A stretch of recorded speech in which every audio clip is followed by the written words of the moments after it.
Hey there, Grumpy Old Fart here. Due to YouTube's changing quote-unquote community standards, I created a channel called Grumpy Old Fart over on Rumble, a free speech alternative to YouTube. You can see all of my stuff over there, including my political and social commentary, as well as my current events videos. The links to my YouTube and Rumble channels, as well as links to let you order my books, are in the description of this video. If you enjoy my content, please like, share, subscribe, and comment. I welcome your comments, even if you disagree with me. Now, on with the video. Hey there, Grumpy Old Fart here. I'm doing an advanced Dungeons & Dragons monster video on the Retch Plant. R-E-T-C-H, Retch Plant. I've been playing role-playing games for over 47 years. I've been running them since 1979. In all that time, I've seen some very powerful monsters, some insidious monsters, all manner of run-of-the-mill useful monsters. Dungeon Masters have a wide variety of varied and horrible monsters to call on to give their players a challenging and enjoyable time. One of the most deadly monsters you can use is the monster that seems innocent and innocuous, but can be extremely deadly. Enter the Retch Plant. Retch Plant, also called a globe palm, can be found on page 106 of the Advanced Dungeons & Dragons Monster Manual 2. It is found only in warm climates and appears to be a typical palm tree, except that the fruit at the top is not your standard coconuts. Instead, they are taut membranous globes of blue, violet, or lilac in color. These globes fall on passing creatures, whereupon they burst. Their nauseating fluid splashes over a 5-foot radius. There's a 25% chance of splash contact at a 5 to 9 foot distance, so it can saturate the ground beneath it pretty good. This splash fluid causes victims to retch and vomit for 3 rounds. Furthermore, the victims will be at 50% normal strength for 6 turns. There's no save for any of this. It automatically happens. So, all they've got to do is walk through the area.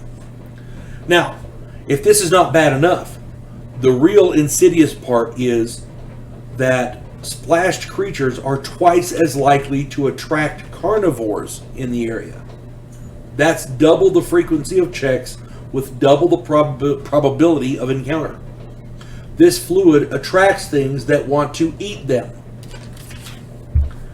Take note of the procedure that's absolutely necessary to wash the fluid off of victims. If they don't do it, yeah, they're attracting all kinds of stuff.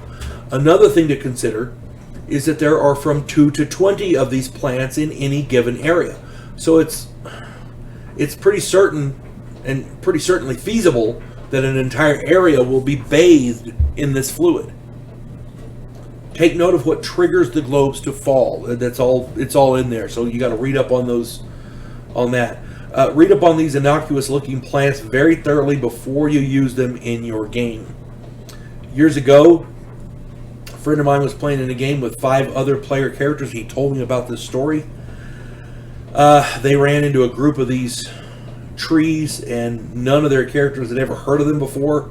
They had absolutely no idea what was going on.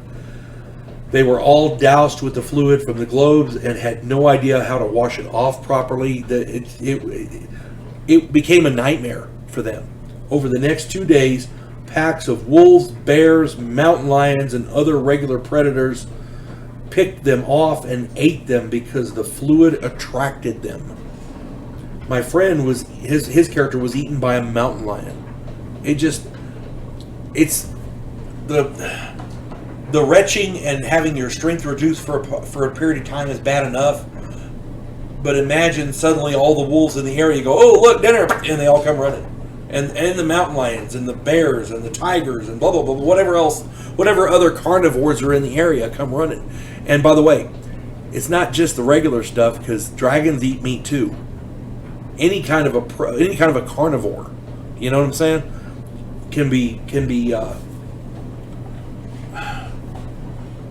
attracted by these things.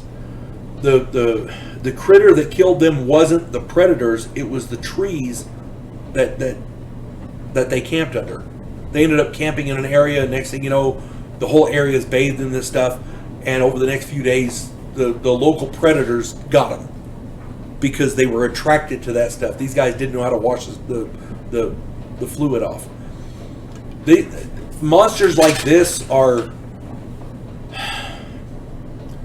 insidious. I love them as a dungeon master. I love them because very few times have you ever... I've never run into one of these things, but I had a friend who did, and he explained it to me. And then I looked it up and read it for myself. These things are insidious because they'll get you killed without actually killing you. They seem innocent and innocuous, but they're killing you off. It's just crazy. So, check them out. They might be fun to use in your game. You never know. Hope this finds everybody well. You folks have a good day. God bless one and all. We elect cookie-cutter politicians every single election cycle. Yes men who maintain the status quo and do just enough to make us believe the system still works. Imagine, if you will, a president who actually tries to fix things. If you like action, political intrigue, and a righteous crusade, check out my political thriller, The Righteous President.